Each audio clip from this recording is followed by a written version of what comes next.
I've dedicated my life to exploring the unknown. I've been places no one else has ever gone. I've seen life no human eye has ever seen. It's my passion. I found the Titanic.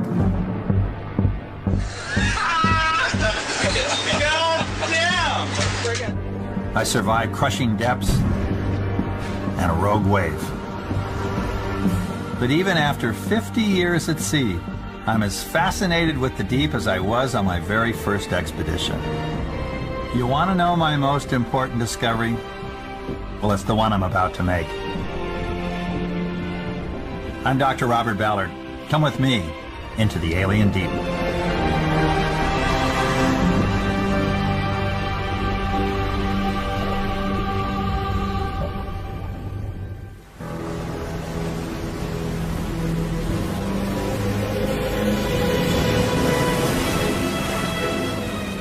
Everywhere we look, it seems the oceans are unleashing their fury.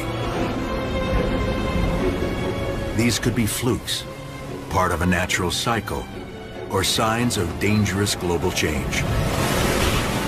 Man has always been challenged by the sea. And just when we think we've conquered its violent moods, the planet seems to be upping the ante. But is that really the case? And if so, why?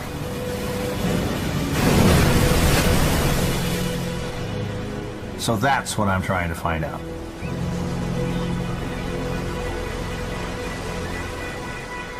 To most of us, this is the ocean. But when Dr. Robert Ballard looks at the water, he sees something very different.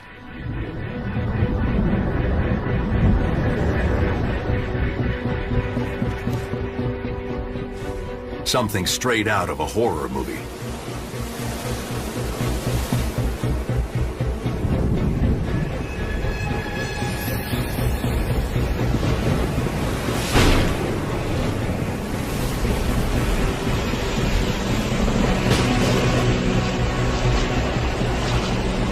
Stronger storms, higher seas, and lurking in the deep, monsters with the power to eat ships whole.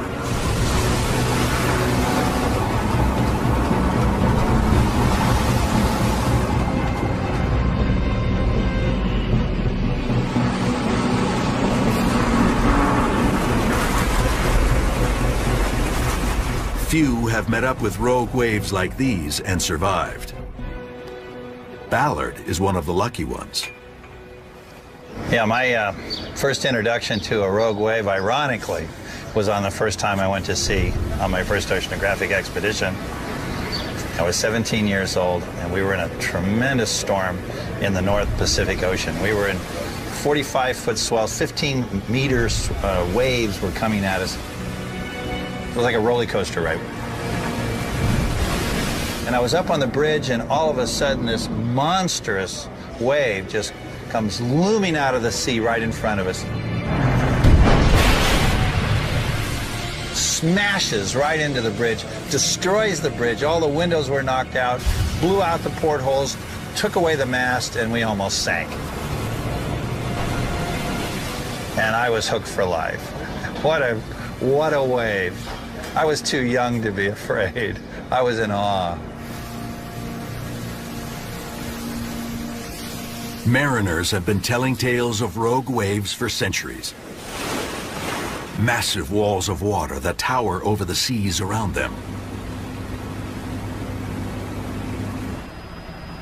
1981.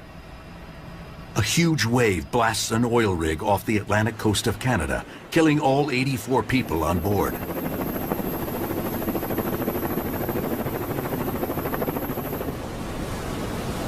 (1995). Another rogue breaks over a luxury liner's bow and carries off a forward mast. Lots of ships that just vanish without a trace are hit by rogue waves because you have absolutely no time. It just happens. You don't see it coming, so you have no chance to get off a message. You just disappear. Which is why actual measurements of these giants were so hard to come by. until one day in January 1995. Hurricane-force winds blast a Norwegian oil rig. Workers evacuate the deck. But just below, pointing straight down at the oncoming seas, a laser rangefinder detects one giant wave after another.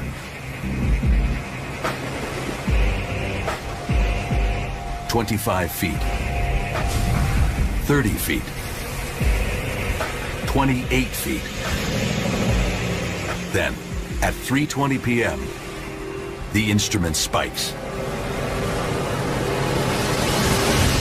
A 75-foot monster hammers the rig.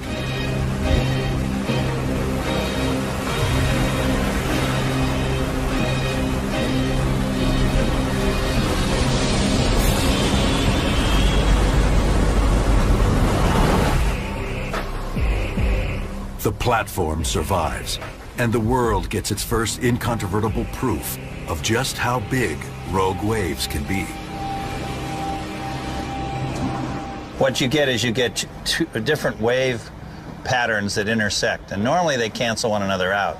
But if you do it just right, you can get them to add up and then have them shoot like that. And that's a rogue wave.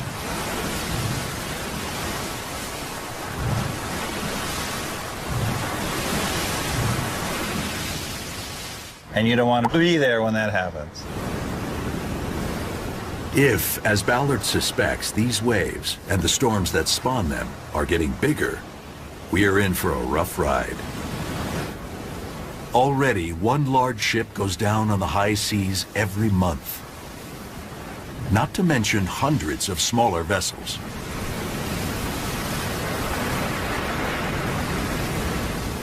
A ship a month. Think about that. And if the seas are getting rougher, that number is only going up. As a longtime mariner, Ballard can guess where the hotspots are likely to be.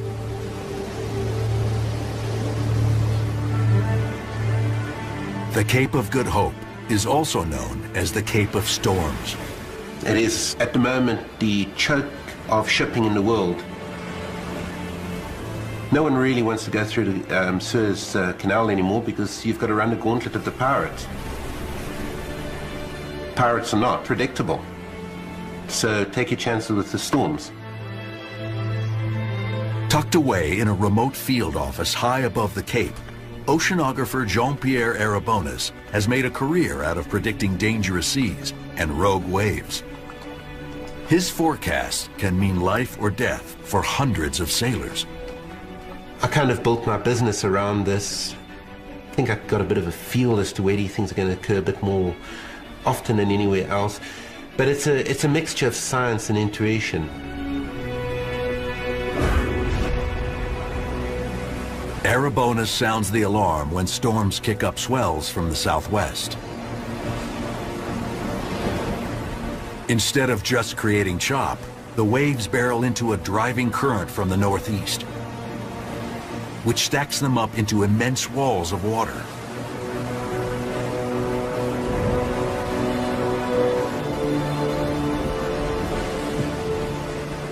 And that's where you really don't want to be. Certainly when there's a storm, when there's strong southwesterly winds, this whole area can become completely unpredictable. And if we can't predict, you don't want to be there. The captains, often they have no choice. Riding the current saves time, and time is money, so usually they'll take the risk and plow right through it. It's very difficult when you take a look at a ship and it's 20,000 tons and it's 200 meters long. You think it's not vulnerable, but it is. But in the right conditions, that ship can fill up with water and be gone in minutes. That's a terrible way to go, and if storms continue to increase in intensity, it's going to be a problem all over the world, not just in South Africa, but everywhere.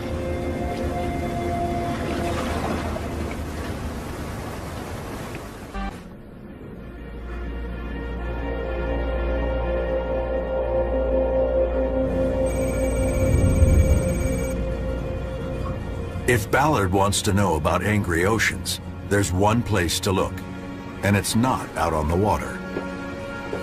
This is Lloyd's of London, one of the most important insurance providers in the world. Lloyd's really dominates the insurance market for maritime insurance. I myself have insurance from Lloyd's. Just went up.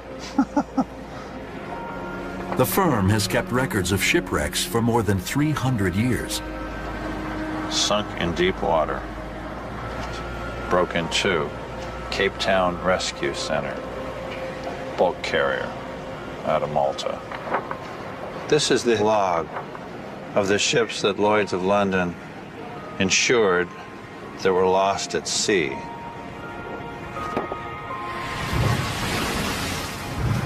A 100 years ago, most of the losses were due to poor navigation.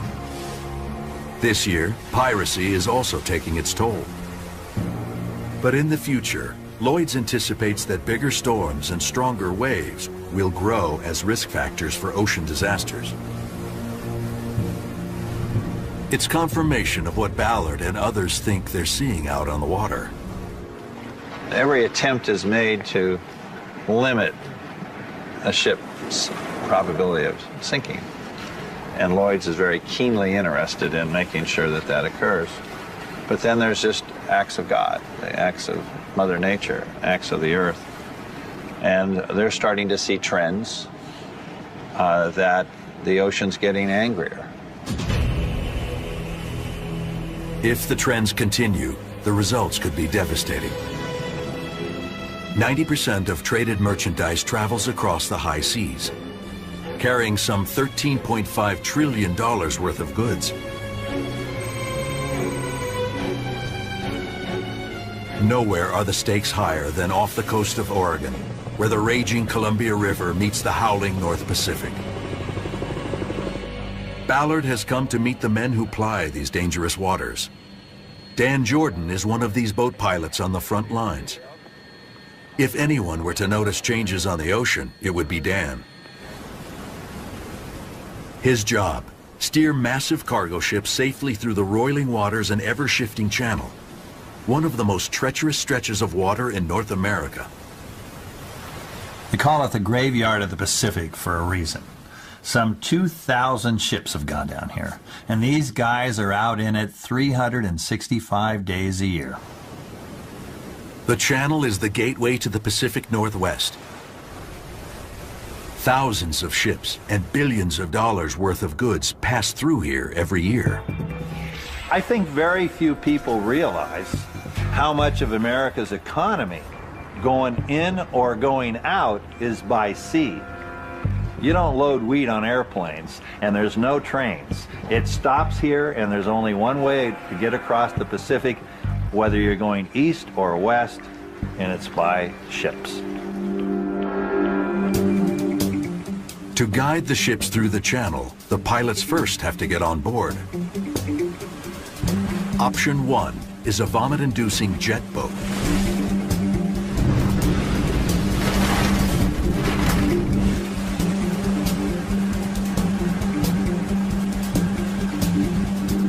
Even on a calm day, it can be lethal. The team recently lost a pilot when he fell from a ladder in big waves and the current dragged him out to sea.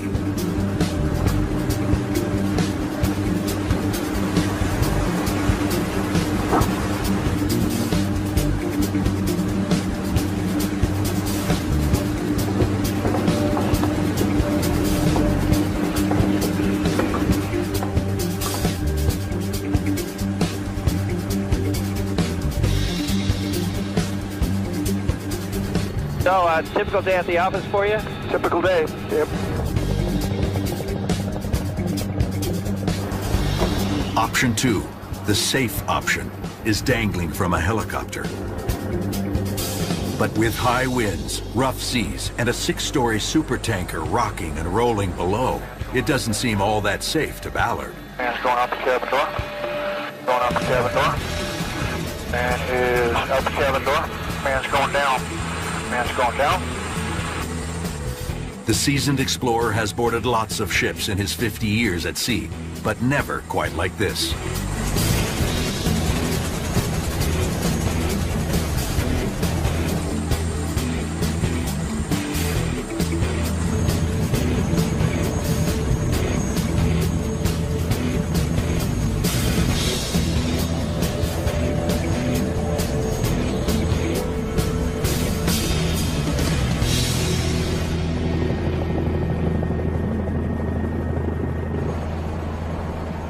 Once on board, Ballard and the pilots quickly find their way to the bridge.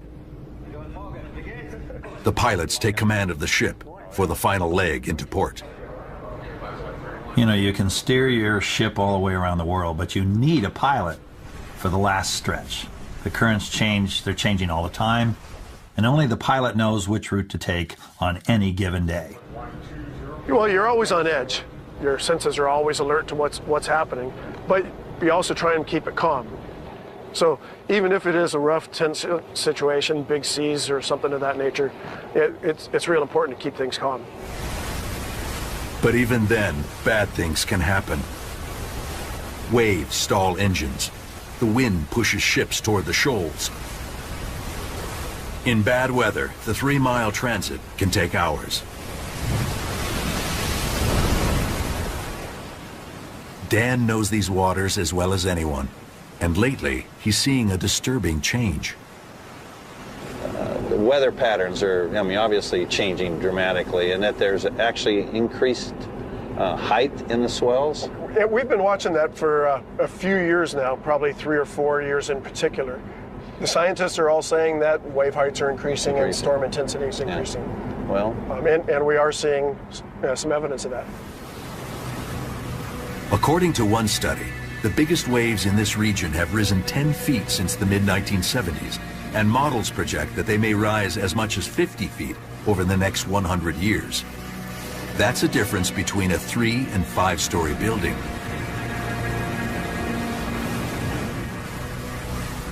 These increases, as well as the bigger storms behind them, cause Dan and his team to shut down the port several times every year. Now that's something they don't do lightly, because if the port closes, it backs up the whole country. You've got cargo trains and trucks grounded in their depots. Your new cars don't get to their lots. Farmers in the Midwest are sitting on their wheat. It's surprising how fast that can all happen. imagine gets sort of tense at times. Yeah, there's always a lot of pressure to get things moving, and that's part of our job. It's a constant battle. It's man against nature, and maybe nature may be winning.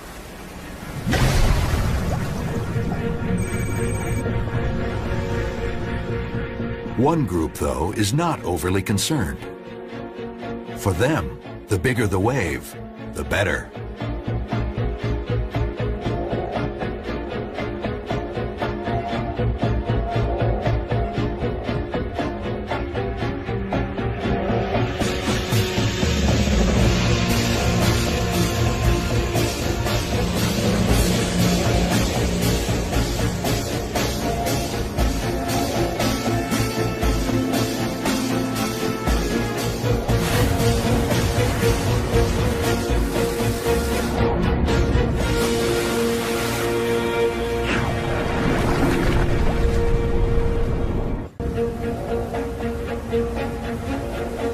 This is Chopu, Tahitian for broken skulls. One of the baddest, heaviest waves on the planet.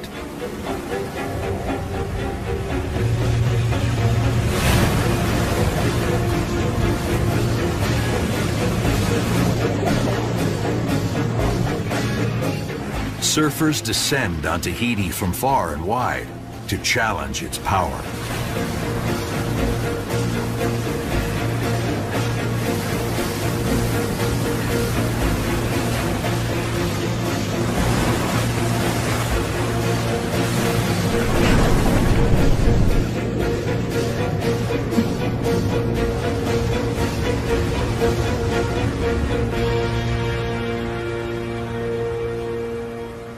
These guys are nuts. They track conditions all over the world.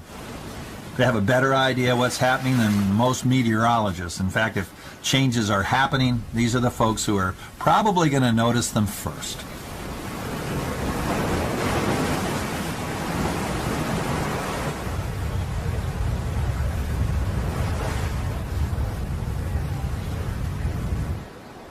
The master of wave forecasting is Sean Collins. I surf, and I found a way to avoid getting a real job by starting a surf company.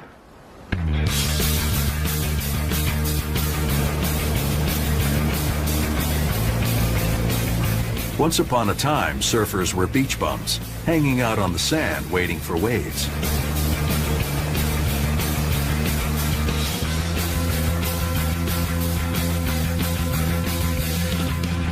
Collins used science and his almost innate knowledge of storms and waves to change that culture.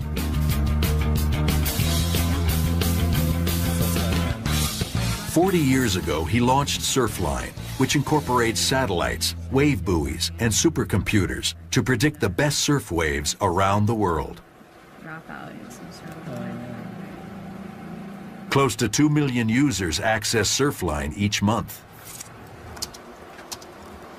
I guess you could say that we help supply the drugs, so to speak, to keep people on their high of surfing. Tahitian pro Raymana von Bostelaer is a self-confessed addict. Some people have other things, and me, my drug is the ocean, you know? That's what we all live for.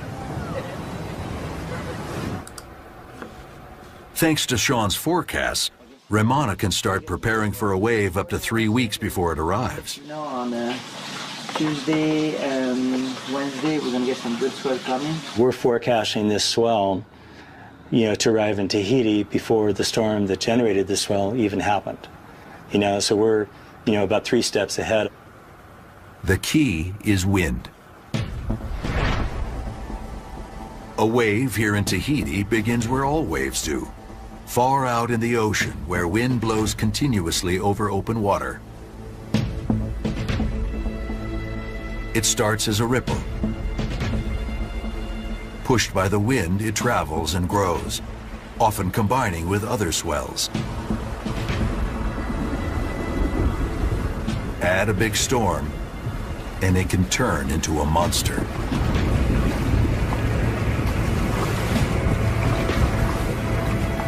And then, taking all these wind speeds, we're able to calculate waves around the Earth, around the entire globe.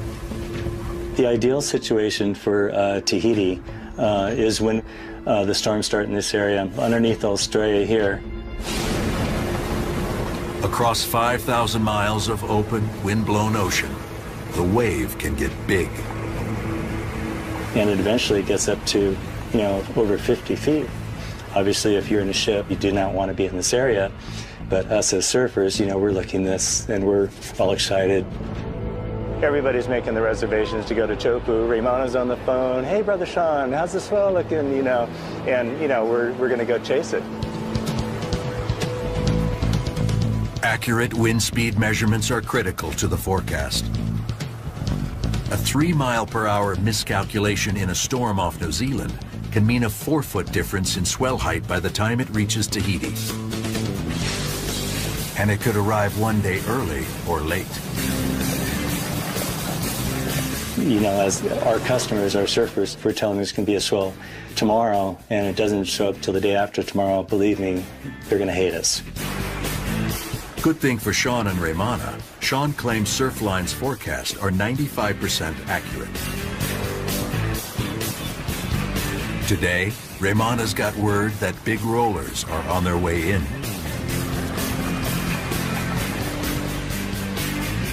As it approaches Tahiti, the wave is still mostly underwater, only feeling the bottom when it gets shallow, about a half-mile offshore. That's when Raymana catches his first glimpse. A dark gray bump on the horizon. As the wave barrels toward shore at speeds of up to 60 miles per hour, the reef shapes it from below. All of a sudden, they just they just hit a wall underneath the ocean that kind of stops them, and all that inertia just goes, just throws all that energy straight up.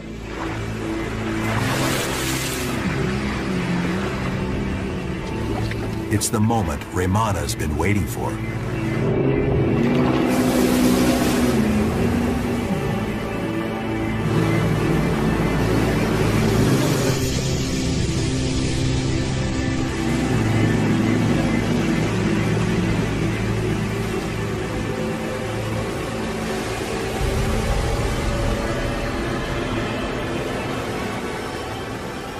When she breaks, you have the sound of it, you know how it goes on the reef, how it breaks, boom, boom, boom, and you're like, ah, come on, you know?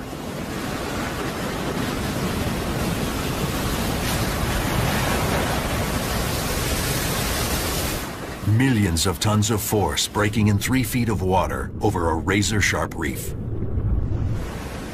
I'm going into that wave, and then the whole thing covered me. And the next thing you know, there's a speed, we call it the speed, you get sucked like this. And the whole thing, my hair goes, my whole thing goes like behind like this. I'm like, come on, just let me out. And next thing you know, it goes.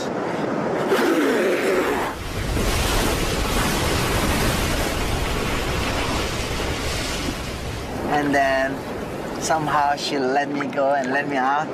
You take it inside, you know, you're just holding for yourself. You got it, you made it, and it's so stuck. You just let everything out over there.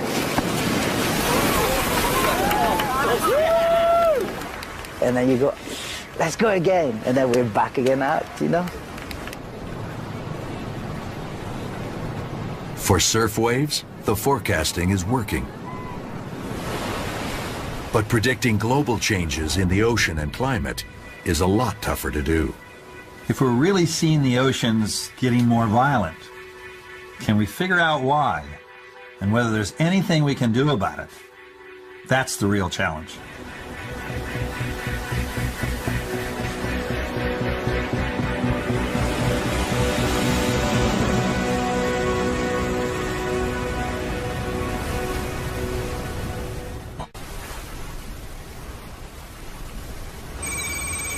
To predict if the oceans really are getting angrier, scientists need to look beyond anecdotal evidence. They need to understand how energy moves around the planet. Ocean currents are key.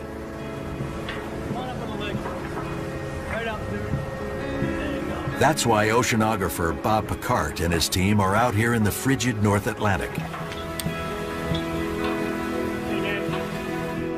They're searching for a new arm of the global conveyor, one of the world's most powerful current systems.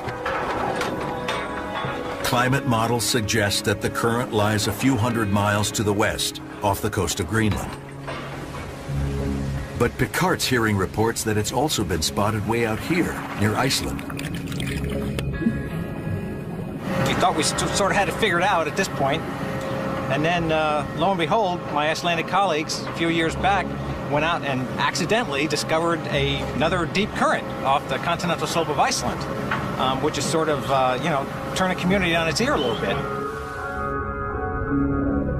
The global conveyor is one of the most important features on the planet. It transfers heat around the globe and helps keep our climate stable. If Picard can prove his Icelandic colleagues right, he'd force a rethink of how the system works. You know, it's truly amazing. We know the ocean currents have a direct impact on our climate, yet we don't know exactly where all those currents are. Despite our efforts to model the climate, it's just a prediction. As Ballard knows from decades on the ocean, it's an immensely complex system. The ocean is anything but static. If you were a water molecule and wanted to travel around the planet, it would be like getting in this roller coaster. Lots of ups, lots of downs, and it's a massive amount of water that's moving.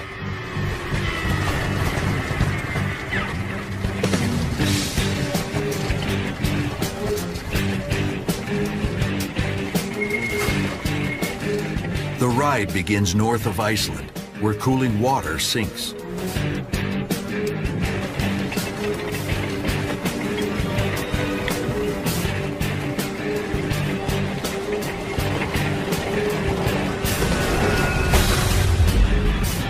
The drop is slow at first, but as the current builds, it gains momentum.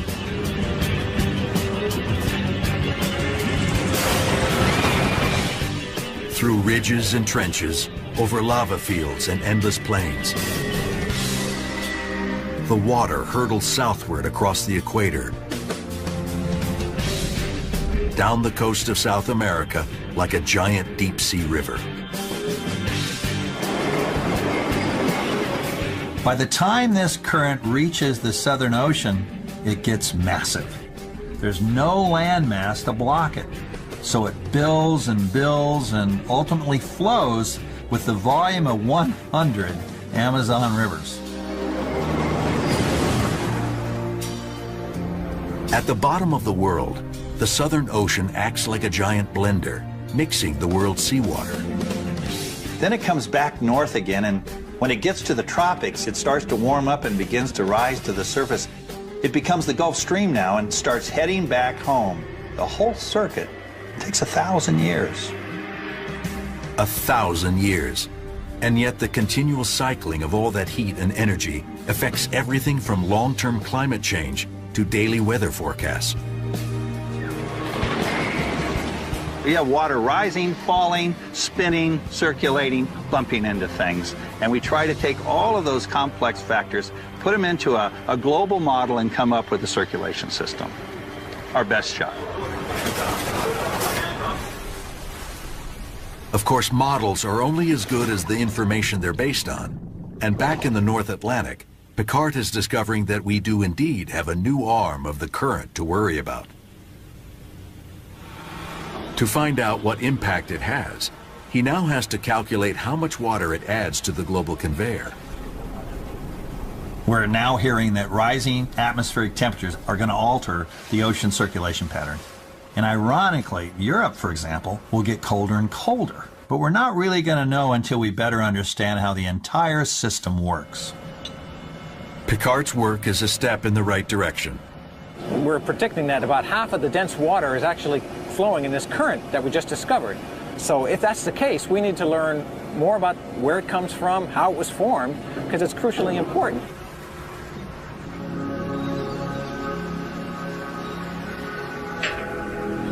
And currents are only part of the equation. To truly understand how the oceans are changing, we have to look at all the ways the ocean water gets circulated and mixed. For over a century, scientists thought currents, winds, and tides did all the mixing, not only churning the roller coaster, but also moving vast amounts of heat, gases, and nutrients. All that mixing is what keeps the oceans alive and fresh. The problem is, when you add it all up, the energy needed to do it, there's just no way currents, tides, and wind can do it all. So clearly there's got to be some other input.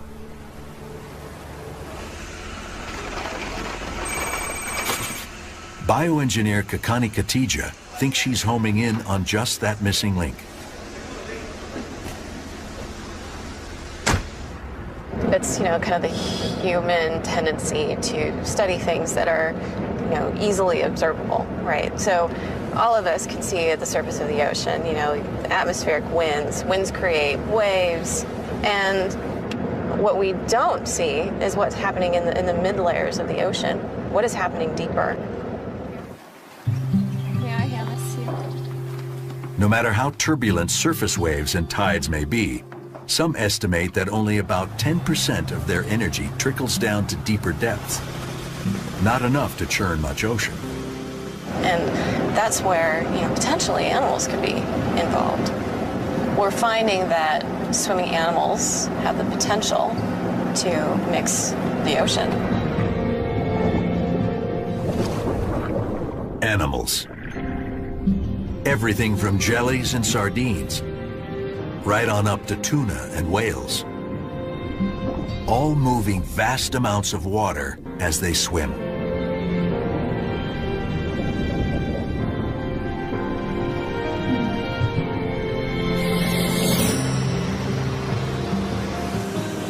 Kakani wants to measure just how much.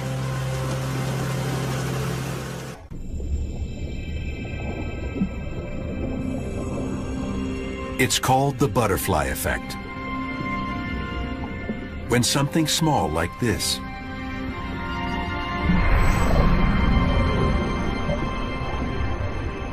ultimately gives rise to something big, like this.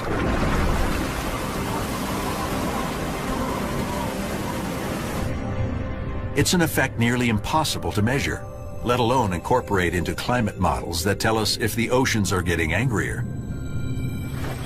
And yet, here in these remote waters of Panama, Kakani Katija is trying to do just that. If you can pick that up. If she can get past the venomous snakes. There's one right there. Don't come towards me.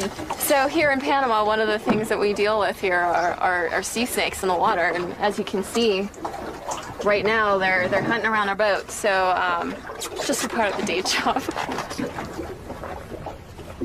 Tonight, Kakani is investigating gelatinous creatures called salps, which band together in long chains. Her plan? Light up the water column with a high-powered laser, record the salp's motion, and measure how much water they disturb. There's so much ambient stuff in the water. You know, it could be sand, silts, detritus, name it. They're illuminated by the laser. By watching how these particles move as animals swim through them, the team can calculate how much water is being mixed. When they first started their research, Kakani and her team were startled by the amount the creatures could move, both by swirling it up as they passed and by dragging it along behind them. This is a mechanism that allows smaller animals to achieve appreciable mixing that was completely neglected. With every stroke, they transfer energy into the sea and mix it up, as Kakani demonstrates using a special fluorescent dye.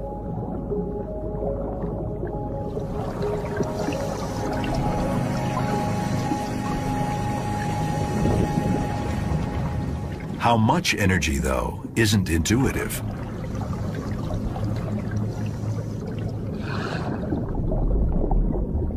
The original thought was only large animals will be able to mix the water around them substantially. But what we're able to show with some of our field measurements, as well as some work in the lab, is that smaller animals are actually also able to generate mixing at those same scales.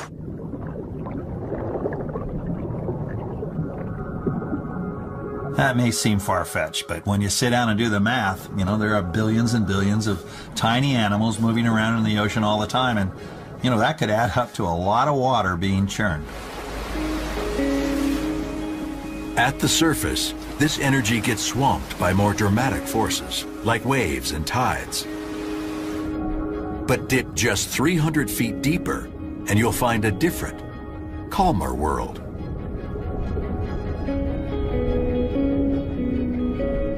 Down here, it's easy to imagine how even one small animal, not to mention countless millions, can have butterfly-like effects.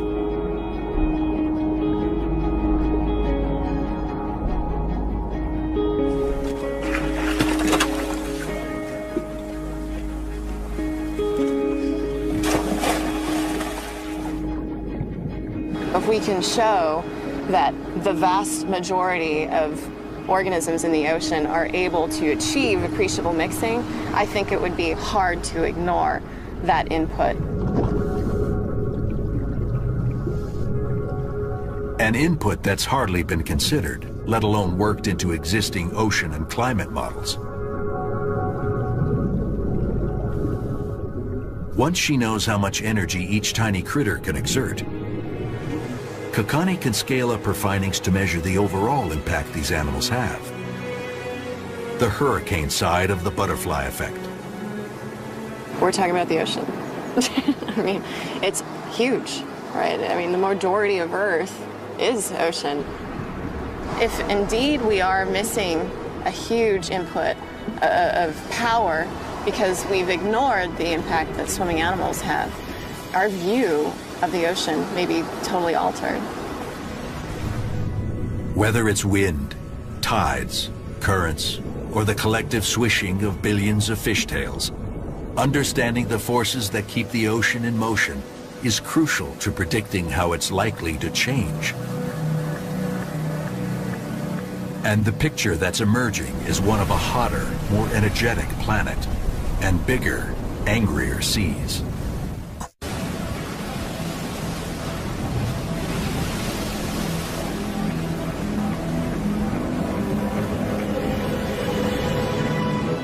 The oceans have always been a dangerous place for us humans. And from what Dr. Robert Ballard has seen on his journey around the world, things are only getting worse. The Earth is undergoing tremendous change right now. Change that we haven't experienced in the past. We've got a lot to learn about how it all works. But there is one common thread. The world's getting hotter, and that's putting more energy into the system. So from there, you just have to follow the trail, and that leads you to more violent storms and bigger waves. We know the world is heating up. We know heat energizes the ocean and atmosphere, powering more intense storms. Bigger storms create higher winds, which in turn churn up higher seas.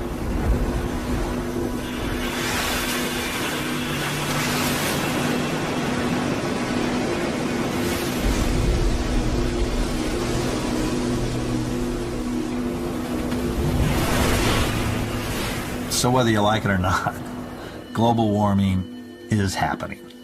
And we know that humans are behind at least some of this heat, and maybe a lot of it. We're burning oil, we're burning coal, and that all traps heat. We know this. We're seeing the effects. These effects will impact everyone, even people who crave the big waves. You want it or you don't want it, you know? And you want it because that's your job, that's what I live for, that's what I love it too. But you don't want it because my house is next to the ocean, and I don't want to lose my house. Neither do the 100 million others who live near the sea.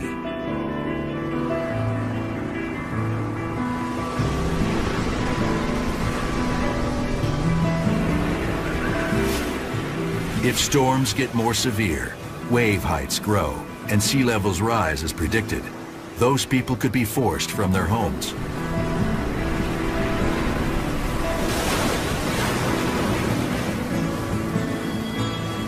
Damage to ships and coastlines could cost trillions of dollars. And that's just by the middle of the century.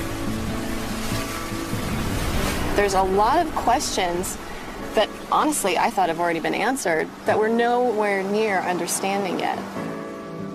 But it's clear, at least in some of these instances, that we are having effect on the ocean, and there are some things that we can do now. So really we have two choices. We can move to higher ground, design stronger ships, and build higher seawalls. Or we face the facts and stop adding more heat to the system. The way I see it, we have no choice.